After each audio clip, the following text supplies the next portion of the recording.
Finalmente, esta veeduría internacional ha concluido su trabajo de observación de revisión a la tesis de la fiscal del Estado de Ana Salazar y ha ofrecido sus primeras conclusiones. Cuéntenos, por favor, cuáles son esas conclusiones a las que llega esta veeduría internacional y cómo está compuesta, sobre todo porque ya hubo obviamente la reacción de la fiscal Salazar en el sentido de que solo y exclusivamente la Universidad Central es la que puede observar su trabajo. Ella ha dicho que ya la Universidad Central se ha pronunciado y ha señalado que no hay ningún tipo de plagio, una copia. La universidad, sin embargo, dijo que se cometieron impericias en ese trabajo. Muy buenos días, Liceña, Alexis, muchas gracias por la invitación. Doctora. Un saludo cordial a la audiencia. Varias cosas habría que señalar ahí, ¿no? Efectivamente, esta veeduría llamada Transparencia Internacional terminó ya de hacer el informe sobre 3 documentos: la tesis de la fiscal de 2005, el documento que es su artículo científico de 2021 y el libro que le sirvió como base para la calificación de los méritos en lo que tiene que ver con publicaciones para ser fiscal general. Entonces hay que señalar que a nivel internacional, en el ámbito académico, existen una serie de organizaciones no gubernamentales que precisamente se encargan de velar por la transparencia académica. ¿Y esto por qué? Porque el tema del plagio es un tema que a las universidades y a la academia en general en el mundo entero, no solo en Ecuador, les preocupa. Entonces buscan que, por ejemplo, las revistas que están indexadas tengan en su contenido artículos que guarden la total transparencia y la total ética de la academia. Entonces están conformadas por exdirectores de grandes revistas internacionales de ciencias, de política, de arte, de lo que sea, y no son cualquier persona las que conforman estas ONGs. Entonces, estas ONGs son las que se han organizado, se han autoconvocado y han formado esta veeduría llamada Transparencia Académica para verificar si efectivamente hay plagio, no solamente en la tesis, sino en el artículo científico. Entonces, se conforma, estas ONGs llaman a académicos internacionales, es decir, a personas que están reconocidas a nivel mundial por producir académicamente en las revistas indexadas de alto nivel, por ser profesores universitarios no de 1, 2 o 3 años, sino de 20 años, de 30 años, en las mejores universidades del mundo. Entonces, esta veeduría se conforma por 3 académicos. Ellos son españoles, obviamente tenían que ser españoles o tenían que ser latinoamericanos por el tema de que se utiliza el español, pues.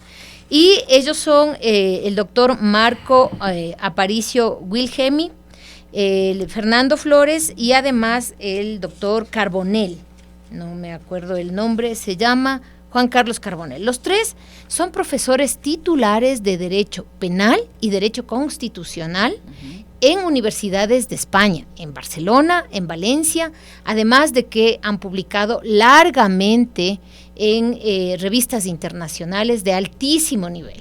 Entonces no podemos cuestionar la calidad académica de estas personas, así como tampoco los fines de estas ONGs. Ese es el fin de las ONGs que se dedican a la transparencia académica. Y no es la única que existe en el mundo. Hay miles, cientos, y esta es una de las más importantes europeas. Entonces, ellos son los que han hecho el informe. Por lo tanto, me parece a mí que es poco, poco responsable de parte de la señora fiscal que en lugar de utilizar el argumento en contra de lo que estemos diciendo, esté utilizando un argumento en contra de las personas. Eso es una falacia. Cuando alguien no tiene argumentos para discutir las ideas o lo que se dice, ahí se ataca a las personas. Y en este caso está atacando a unas personas por su nivel académico, cuando lo contrario, y es demostrable en todas partes que el nivel académico de estos profesores universitarios no tiene duda, no tiene ningún cuestionamiento en ningún momento de su vida académica. Ahora, más allá del comunicado que saca la fiscal hace algunos días atrás, hace 2 días exactamente, ayer nuevamente vuelve a publicar un hilo en Twitter. Ella de paso ya durante varias ocasiones ha advertido, amenazado con que va a demandarles, ¿no? Acción Jurídica Popular, a Priscila Escatini, Angélica Porras. Esta actitud tan a la defensiva de la fiscal, hablando además de temas electorales, involucrando la coyuntura electoral con una denuncia que han presentado ustedes desde hace meses atrás? Hace rato.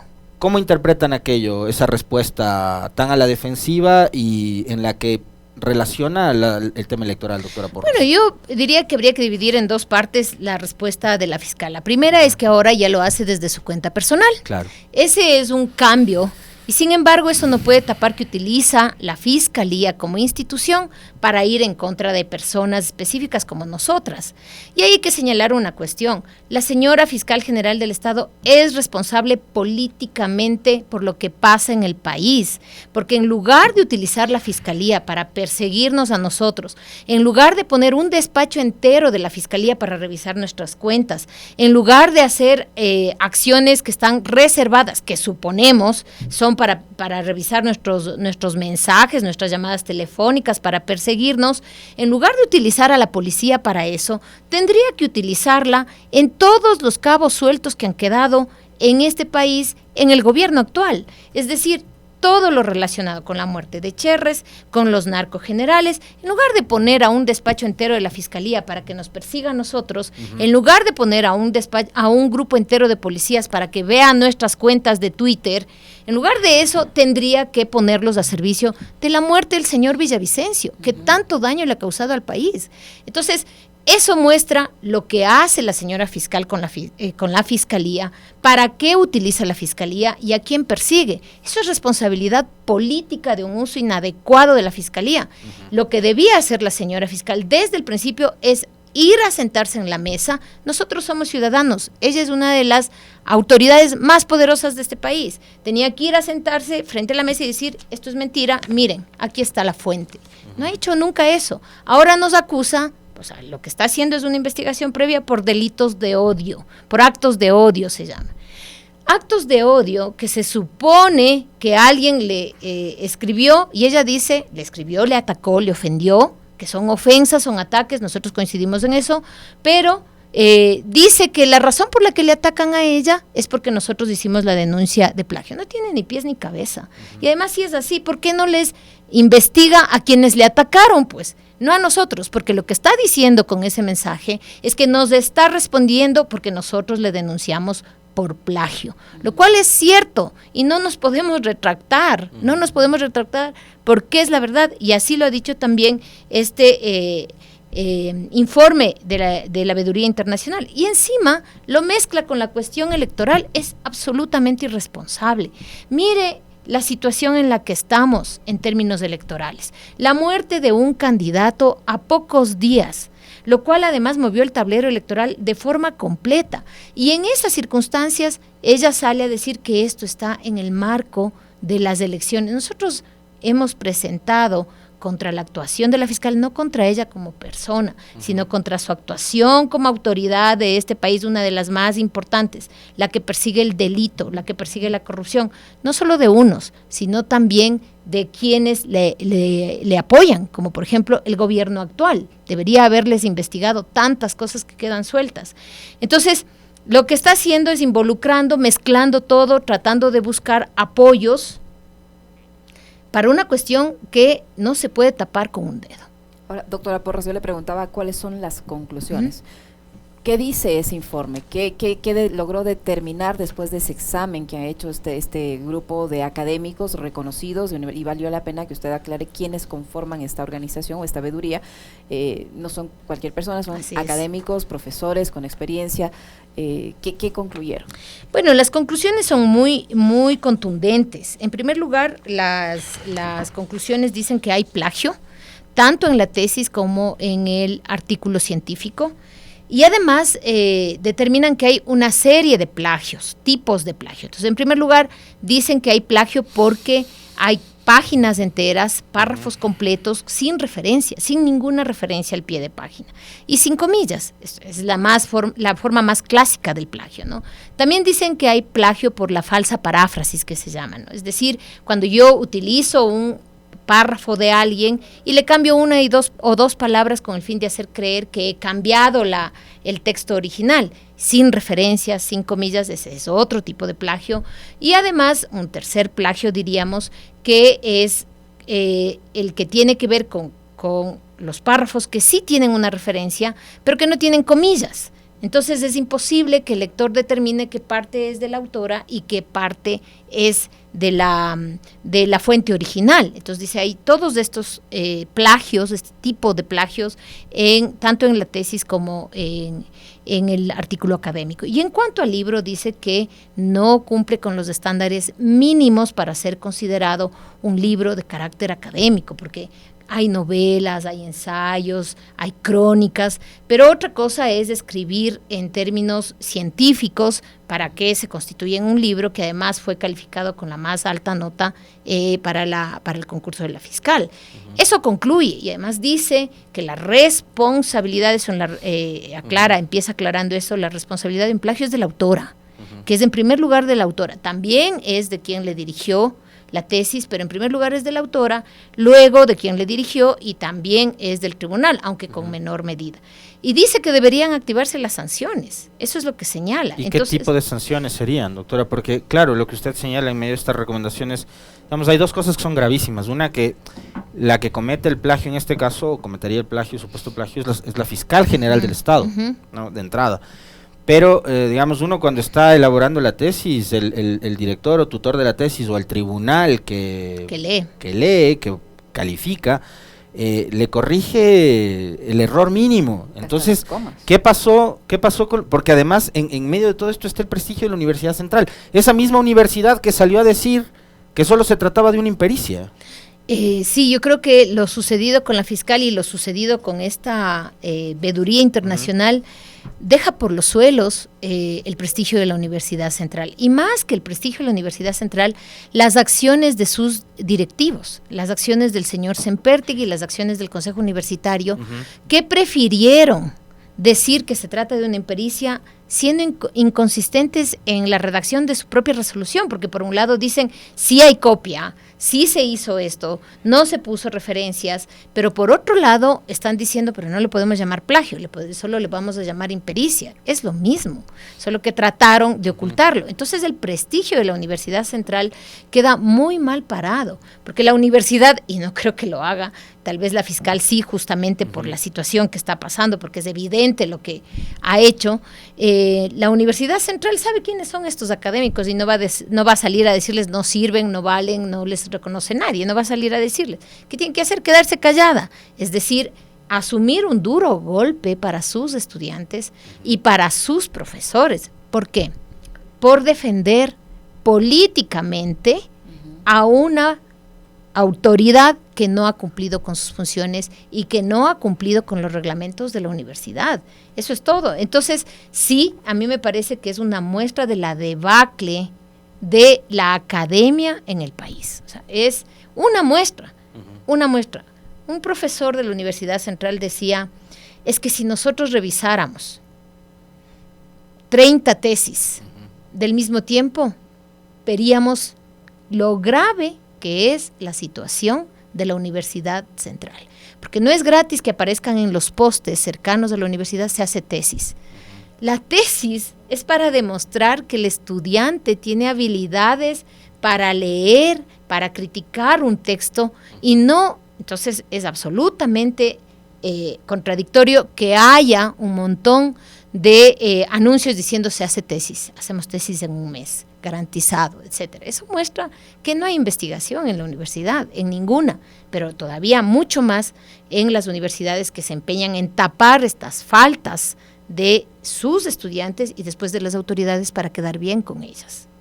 Ahora, ¿qué efecto en el ámbito legal que ustedes han interpuesto por este tema del supuesto plagio de la señora fiscal, qué valor jurídico o legal va a tener esta conclusión o este informe que han hecho estos académicos, por un lado, y por otro ustedes habían hecho un requerimiento a la fiscal para que les entregue, a la Universidad Central, perdón, para que les entregue información, el audio, la grabación de esta reunión donde se analizó el caso de la señora fiscal? ¿Qué efecto ha tenido eso?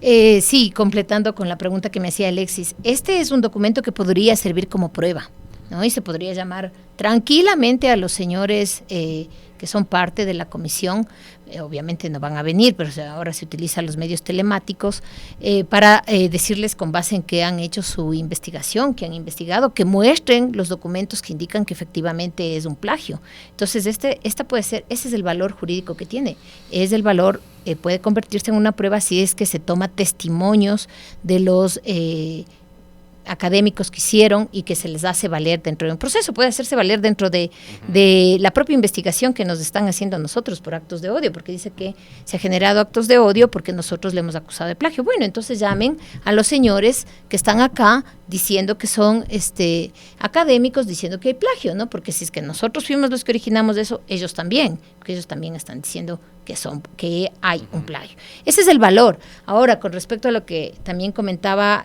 o preguntaba Alexis, bueno, nosotros hicimos peticiones tanto a la Universidad Central, tanto al propio Consejo de la Judicatura, al Consejo de Participación. El Consejo de Participación es el que más atado de manos está. Básicamente no puede más que hacer una investigación, que la hizo y mandó a la propia Fiscalía que haga una investigación. Ahí también puede servir esto de prueba.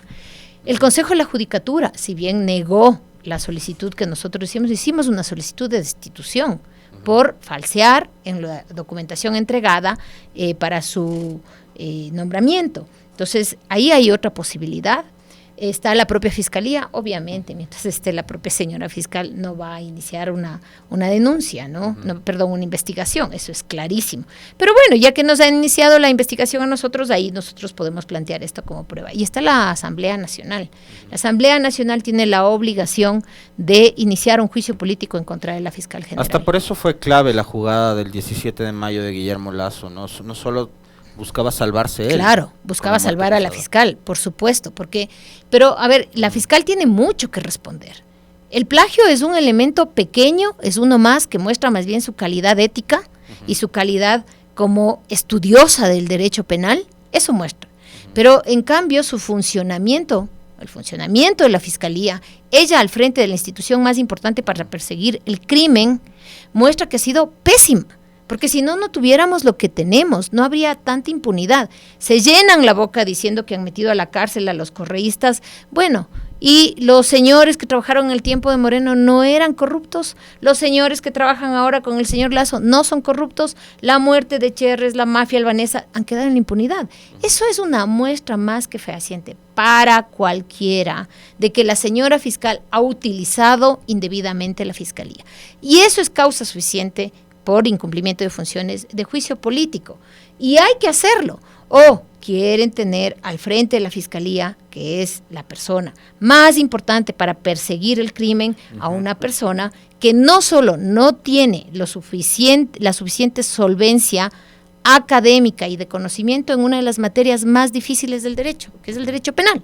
Tuvo 10 sobre 20 en su examen escrito, tiene un libro pésimo que le sirvió para ser calificada como fiscal y tiene unas actuaciones selectivas, tiene unos argumentos pobres, como por ejemplo el influjo psíquico, como por ejemplo el que da lo mismo que haya una intención o que haya un acto. Todo eso es parte de la actuación de la fiscal. Y eso es una muestra de cómo funciona el sistema judicial, el sistema carcelario, el sistema de justicia en nuestro país. Y obviamente eso no podemos perderlo de vista, que encaja perfectamente en una política neoliberal que significa sálvese quien pueda. No es una cuestión aislada de la fiscal y la justicia. Fiscal, justicia y un Estado casi desaparecido, donde el neoliberalismo dice aquí, los únicos que cuentan son los que tienen dinero, los demás no nos importan.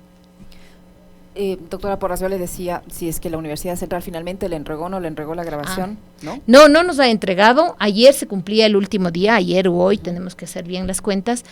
Si es que no nos entrega, hay una orden de juez de por medio, iniciaremos las acciones de incumplimiento de sentencia constitucional. Seguiremos, nos tardaremos, pero seguiremos en este hecho que no tiene que ver solamente con la tesis, insisto, sino con el funcionamiento de la Fiscalía, no para un caso, no para los correístas, para tantas personas que han sido perjudicadas por la Fiscalía y el sistema judicial. En la respuesta que le dieron inicialmente la Universidad Central, ustedes habían denunciado que faltaba una página. ¿Hubo alguna respuesta adicional después que ustedes alertaron que esa respuesta estaba incompleta, que en el material que les entregaron faltaba una página? Claro, faltaban las firmas. Imagínese usted, o sea, remiten ese documento, esa resolución sin firmas. ¿Qué valor tiene? Ellos son abogados. El señor Sempertegui no, pero todos los que hicieron y muchos de los que estaban en la comisión sí. ¿Cómo envían un documento sin firmas? Este documento internacional tiene las firmas. Aquí están las firmas de los 3 académicos, firmas electrónicas. Tenían que mandar con firmas. Después nos completaron la documentación, excepto el video y el audio. Entonces en eso estamos pidiendo, porque tenemos conocimiento de que hubo una larga y dura discusión en torno a la gravedad de lo que había ocurrido con la tesis de la fiscal. Ahora, la fiscal en sus argumentos de defensa desde que comenzó este caso ha dicho siempre que detrás de esto lo que se busca es generar impunidad. ¿A qué se refiere la fiscal con eso de que generar impunidad? No tiene que ver este caso específico del plagio con ningún proceso judicial que al menos ustedes estén llevando adelante.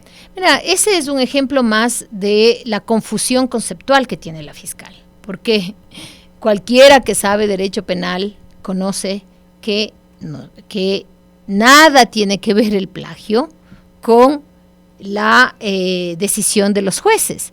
¿Quién decide si alguien va a la cárcel, sale libre o lo que sea? Los jueces. ¿Qué tiene que ver la acusación de plagio con a la fiscal con la decisión de los jueces? ¿Qué tiene que ver? Nada. Entonces ahí hay una confusión, nuevamente lo digo, por ignorancia o malintencionada, de la fiscal de hacer creer a la gente que nosotros podemos cambiar una sentencia. Bueno, fuera.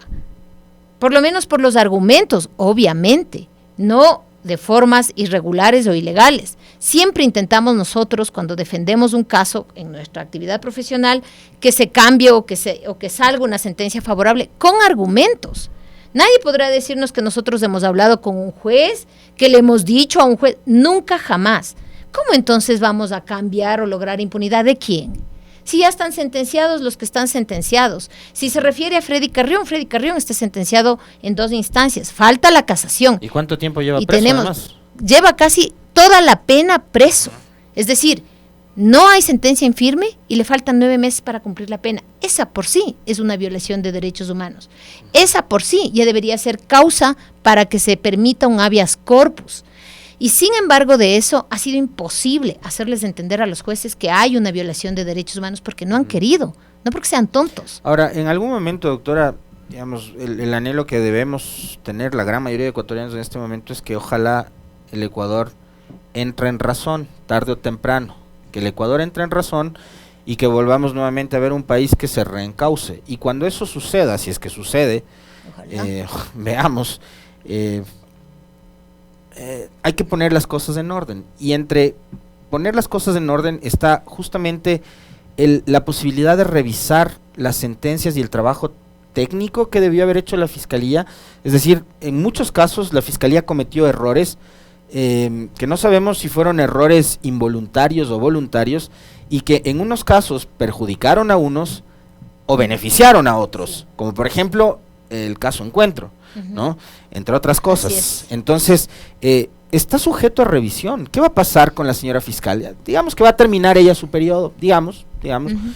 Hoy no hay asamblea, no sé si la asamblea próxima tendrá entre sus prioridades fiscalizarle a la fiscal, pero en algún momento alguien tendrá que sentarse, como pasó con Celi, que nos dijeron, la mayoría de los IRPs de la Contraloría de Celi eran un mamotreto.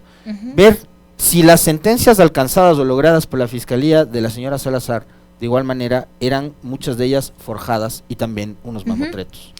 Eso va a pasar, tarde o temprano. Así como ocurrió el tema de evidenciarle a la fiscal que era cierto lo que yo, y asumo la responsabilidad por eso, había venido sosteniendo, que la señora no sabe derecho penal, con el tema del plagio, va a pasar cuando se termine el poder, porque el poder es efímero, y más aún cuando se es instrumento de otros para ejercer el poder de esos otros, ni siquiera propio.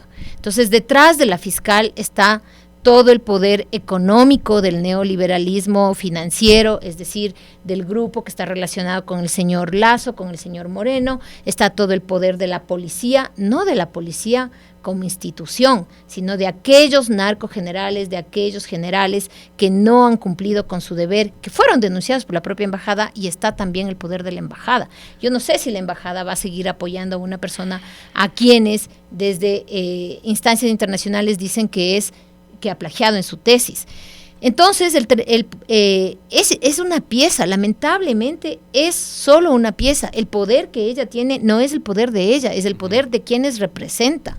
Entonces, eso pasará lo que pasó con el señor Celi, que todo el mundo le consideraba el representante de la justicia, de la decencia, el adalid de la lucha contra la corrupción, y a la vuelta de la esquina terminó preso. Él también tenía el apoyo de la Embajada de Estados Unidos. Y después, el momento en que se termina ese poder, salen las denuncias. No dude usted que dentro de poco, porque a Noboa, si es que gana Noboa, no le va a interesar. Él tiene su propia gente para ir a la Fiscalía General. No le va a interesar apoyarle a la señora fiscal. Si es que gana Luisa de la Revolución Ciudadana, tampoco. Entonces, ¿quién le va a apoyar? A la Embajada tienen que negociar con los nuevos, con los dos señores que están ahora discutiendo la presidencia, tanto Luisa como el señor Noboa, que además es representante de la gran oligarquía de este país desde hace muchísimo tiempo. Entonces, ¿con quién va a negociar? ¿Quién le va a sostener? Porque ella no tiene poder por sí, es por lo que representa y por a quienes les hace el trabajo de persecución de los enemigos políticos. Fíjese lo que pasó en Colombia con Martínez, también un fiscal que perseguía a los enemigos políticos y que cayó, no porque le votaron en la asamblea, porque aunque se fue a juicio político le salvaron, sino que le dio vergüenza y tuvo que renunciar. Y ahora Barbosa está en la misma situación. Entonces, en realidad, dentro de poco lo que va a ocurrir es que la gente se va a dar cuenta, solo a nosotros nos han ido a ver varias personas decir, vean, esto pasó con la fiscal, con casos que nada tienen que ver con la política. Esto sucedió con los abogados que dicen que trabajan con la fiscal, y sin embargo nadie quiere denunciar.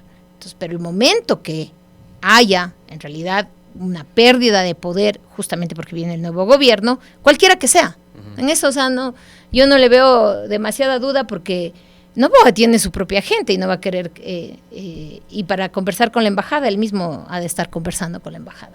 Entonces son esos elementos que hay que tomar en cuenta. Pero eso es terrible. ¿Por qué el nuevo gobierno, o el actual, o el anterior, o el que sea, por qué tiene que consultar y hablar con la embajada, doctora? Si estamos hablando de autoridades nacionales, si estamos hablando de la justicia de Ecuador, si estamos hablando de la fiscal de Ecuador, ¿qué tenemos que consultar o hablar con la embajada para que nos autorice o nos desautorice? Hacer algo terrible. Ajá. Estoy de acuerdo con usted. Yo considero que el candidato Noboa, que representa a la derecha de este país, incluso dijo que iba a pedir ayuda a las centrales de inteligencia de Estados Unidos, a crear una central de inteligencia con apoyo de Estados Unidos, con apoyo de Estados Unidos, o sea, de Israel y España. Asistencia internacional, o sea, cuando ya tenemos al FBI aquí de paso, ¿no? Que muestra una vez más la ineficacia de la fiscalía, porque ¿para qué traigo al FBI si aquí tengo una fiscalía?